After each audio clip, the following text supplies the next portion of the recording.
Jaringan kereta cepat menuju kota Paris, Prancis sempat lumpuh akibat aksi yang disebut pejabat setempat sebagai upaya sabotase.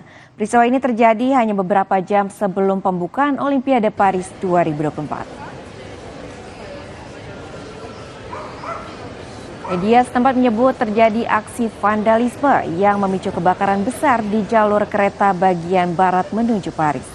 Sejumlah perjalanan kereta menuju Paris dibatalkan. Akibatnya penumpang menumpuk terjadi di stasiun-stasiun kereta menuju Paris. Pejabat Prancis menyatakan aksi tersebut sebagai tindak kriminal. Polisi masih menyelidiki insiden tersebut apakah terkait dengan Olimpiade.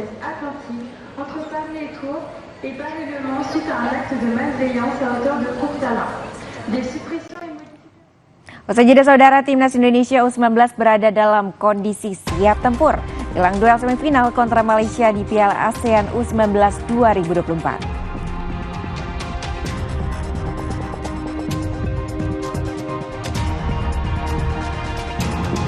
Pembalap McLaren Lando Norris tampil tercepat di sesi latihan bebas jelang balapan F1 Grand Prix Belgia.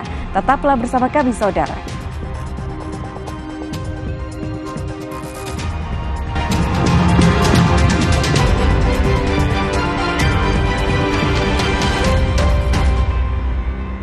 Jatinya, kebusukan tetap tercium jelas walau dibungkus rapi dan wangi. Di kacamata untuk istri itu tidak masuk di dana operasional menteri tadi. Bisa lah, itu menyimpang. Sesungguhnya fakta tetap terpampang terang walau diselimuti kegelapan. Temukan kebenaran dalam Nilu setiap Senin pukul 8:30 malam.